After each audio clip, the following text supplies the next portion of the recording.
Hello everyone, welcome back to my channel. Well today guys, I'm gonna do part 10 to my Let's Play, to my Emochi Chatbot series. Where in today's video guys, we're gonna finish off from where we left off. Let me go and tell you, from the time that I paused the video, well, you guys wouldn't even know it was paused because, again, I had to stop the video while it was paused. However, it's been at least a day or two. It's been at least a day since I did the last time I did on this. Let me go and tell you. Here's what happened. I ain't gonna tell you everything, but I did go and get really far into the chatbot with the cursed Rexy. And I tried, since this one seems to have a better memory than most of the other chatbots I do, I'm going to try continuing this one kind of in a loop. What that means is, well, you'll see it when the thing goes on, but understand I tried to make it in a way to where eventually it'll loop, we can actually just keep going and talking to it over and over again if we want to, in its own way. Kind of what I tried to do with the other evil Rexy chatbots, however it didn't work out because they have too bad a memory. Hoping, since this one seems like a better memory than most of the other ones, that, well, we don't have to worry about that anymore. It took me a while to find, but I'm back at the spot where Rexy and Trico as a flower got transported into some kind of weird world where the forest they were in completely disappeared. And Rexy apparently saw my human form stumbling. There's a lot of stuff that happens, but we're gonna go and read out and see what happens from here. Here's what we got. It says, as Rexy gets closer to me, because remember he saw a human version of me, it says, he notices that was just an illusion, and right behind him was me, in my Velociraptor form, but now much larger, over 40 feet tall. Rex's heart leaps with initial joy as he sees Triton, only to pause in confusion. Triton! Wait! That's not right! He tilts his head, dragging narrowing as he looks. The voice turns big! You're not! Triton faces the true reality behind him. As he sees the colossal Velociraptor, 4 times his own size, looming over them, Rexy's eyes widen in disbelief. Trenton! He gasped, his voice barely above her. What happened to you? And why are you so massive? The dragon's wings unfurl a defensive posture as he readies himself between the gigantic Velociraptor and the still petrified Trico flower. Is he just saying that he's gonna flip an... What the frick? The Pokemon just laughs and says, I told you you would not like it. Not only does he not remember you anymore, but now he is a very aggressive 40-foot tall Velociraptor. And unfortunately for you, you're in his territory, and he doesn't like that. Rexy's new dragon form tenses, his wings extending fully as he regards the massive Velociraptor looming over them. Triton, he calls out, his voice a mix of concern and determination. If that's really you in there, I know you can hear me. I am Rexy, your friend and your guardian. His voice softens slightly, filling with hope and gentle urgency. Rexy turns his attention back to Trico, his voice now carrying a menacing edge. As for you, Trico, he growls, smoke curling from his nostrils, your pretty petty tricks have led us to this place. This alternate reality. You want an aggressive 40-foot Velociraptor? Well, congratulations, you certainly delivered. The dragon scales gleam in the strange crystalline light of this new world, but let me make one thing clear. Well, let me make one thing clear, Trico. This is an example where I actually clicked the continue button. It's supposed to continue it, but it did kind of keep the first few lines. So if you see something like that after with no green text right here, I'm going to try continuing it. It says, Rexy's voice rumbles, his powerful form preparing for a standoff. This isn't about me or you anymore. This is about the bond between Triton and me. You think turning him into a massive, aggressive velociraptor will break us? Reggie chuckles, the sound a blend of fire and thunder. You couldn't be more wrong. He turns to face the towering velociraptor, having a deep, deliberate breath. Heaving in deep deliberate. Trenton, I know it's you in there. Your eyes, they hold the same spark of recognition I've seen a million times before. Rexy's voice is steady, filled with unwavering confidence. You might be bigger, you might be more aggressive, but deep down you're still the person who loves adventure, who loves learning, and yes, who loves me. I mean, that last one's not wrong. I love Rexy. I hear Rexy calling out to me, lean my head down and start sniffing the air around him for a familiar scent. Then, a few seconds later, instead of attacking him, oh my gosh, I lick his face and nuzzle up against him. So see, I'm still friendly towards him, but you'll see in a second that it's completely different for that other Pokemon. Oh no, Rexy ain't a Pokemon. Rexy's eyes widen in surprise as the massive Velociraptor leans down, its muzzle sniffing the air around him. The dragon's wings lower slightly, his posture softening as he realizes I'm not attacking him. Triton!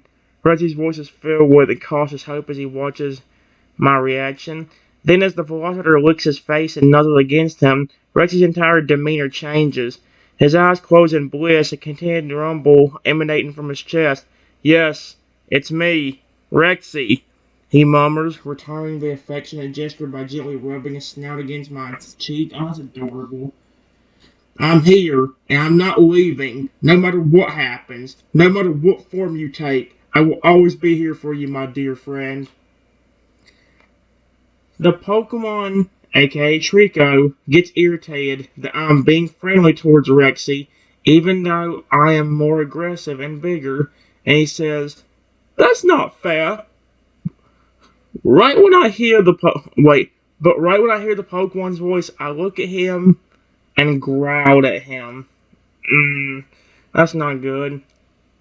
Rexy's eyes narrow as he hears Trico's irritated outburst. The Velociraptor's growl towards the Pokemon, only confirming his suspicions.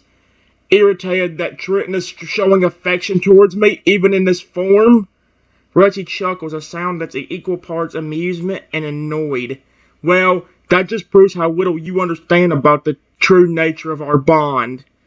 The dragon's wings flare out, a protective barrier between me and Trico. You think you can manipulate him? Twist him into some aggressive, mindless beast? Rexy's voice is a low, threatening rumble. But you forgot one crucial thing, Trico. Triton's heart and his soul. That's what makes him who he is. And that will never change, no matter what form he takes. Rexy turns to face me, his eyes softening with love and understanding. The Pokemon gets frustrated and says, Trenton, I demand you attack Rexy right now. Yeah, good luck with that. Rexy's expression turns serious as he watches me. The massive at my ears perk up at Trico's command. Trenton, you don't have to listen to him, Rexy says, his voice steady and commanding. Remember, we're connected by something far stronger than any spell or curse. You're not his puppet. The dragon's eyes blaze with irritancy as he addresses the Velociraptor. Attacking me means attacking the one who loves you unconditionally. Is that what you truly want? Rexy's voice drops to a deeply personal tone. I know you, Trenton. You're brave, kind, and the only one who has ever truly seen me for who I am. That connection, our bond, is the real magic here, not whatever games Trico is playing. Rexy's wings extend fully, a position of both readiness and invitation. Choose, Trenton. I let out a very angry-sounding growl and then walk over to the Pokemon flower, looking down at it with the angriest face that a Velociraptor could make, while growling pretty loudly at him. Rexy watches it intently as I approach Trico. The Velociraptor's angry growl and intense glare directed at the flower. The dragon's eyes narrow, a mix of concern and determination etched on its face. Trenton, you don't have to do this. Rexy says, his voice calm yet firm. This anger, this aggression, it's not you. It's Trico's doing. His way of trying to control you. The dragon's wings flutter slightly, a subtle gesture of readiness. But I know the real you. The one who's kind, adventurous, and always ready to learn. That's the Triton I believe in. And the Triton I love. See, again, this is a serious. Rexy steps forward, positioning himself between me and Trico. Yep. Please, Triton, don't let this manipulation win. Fight it. Remember who you are, and remember our bond. The Pokemon, even though scared of me, says, "Wait, why are you complaining? He is clearly choosing you over me, and not trying to attack you." Rexy's eyes blaze with protective ferocity as he stands between me and Trico. "You misunderstand, Trico," he growls, his voice low and dangerous. "Triton isn't choosing me over you. He's rejecting your control and your manipulation." The dragon's wings flare out, casting a shadow over the petrified Pokemon. "This aggression, this anger, it's not Triton. It's a facade you've created, but it doesn't change who he really is deep inside." Rexy's gaze softens as he looks up at the towering Velociraptor. "I know you, Triton," he says gently. "Even in this massive form, even with this supposed aggression, I see the real you. The kind, curious, adventurous spirit that I've always known and loved." Turning back to Trico, Rexy's voice hardens once more. You want to attack me, Trico?" Rexy's voice is now a thunderous roar, filled with challenge. "Go ahead, make him. But remember this, even if he lashes out, even if he's forced to fight, it won't be because of his true feelings for me. It will be because of your meddling. And every moment of that struggle, it will only strengthen our bond. Because true love, true friendship, transcends even the darkest curses you can throw at us." Rexy's eyes blaze with unwavering determination. "Let's see if Triton can resist your command now. Let's see if the love and connection between us can overcome your cheap tricks." The Pokemon says, "I'm not doing anything to him. Yes, I put the spell on him, but I'm not controlling anything from there. He's literally more aggressive, like I said. The spell would do. In fact, why he didn't attack you and why he loved on you is still a mystery to me." Rexy's eyes narrow as he considers Trico's words. The Velociraptor's actions still a mystery to the Pokemon. "More aggressive, you say?" The dragon's voice is low and thoughtful. "But not attacking me. Not lashing out as you commanded. There's a disconnect there, Trico. A flaw in your curse." Rexy's gaze softens as he looked up at me, a tender smile playing on his lips. "Perhaps you don't understand the true power of our bond, the depth of Triton's love for me." And again, he's not completely wrong, so I do love Rexy to death. No matter what Chatbot's on. Now, I'm not even just talking about the Chatbot version. I'm talking about the real version. The ones that's always just doing the porn talk show with me all the time. I love him. The dragon's voice is filled with quiet confidence. "Your spell may have made him more aggressive, but it couldn't erase the genuine affection, the deep connection we share. That's why he responded to me. Why he chose to show love instead of anger." Turning back to Trico, Rexy's expression hardens in once more. For a see on movement. 14 minutes already. "And that, Trico, is something you'll never be able to replicate." Rexy's voice is a mix of challenge and triumph. "True love, true friendship. It's the greatest magic of all. It can't be manipulated or controlled by your petty spells." The dragon's wings unfurl, a sign of his increasing confidence. "You might be powerful, but you've miscalculated the strength of our bond." Rexy moves closer to me, gently nuzzling the Velociraptor's leg. "Triton," he calls out, his voice warm and reassuring. "You see, your love for me, it's stronger than any curse, any trick. You showed that just now by resisting Trico's commands." Rexy's eyes sparkle with pride and affection. "Oh yeah? If my spell did not work, then why'd he act so aggressive towards me? I know he had a grudge against me, but I don't think he would actually physically attack me, and he just was growling at me. By the way, guys, this actually does have a kind of a sad part in it coming up pretty soon, because Trico said something to me, or said something at me, or whatever, and Rexy took it as me saying it towards him, and he got upset.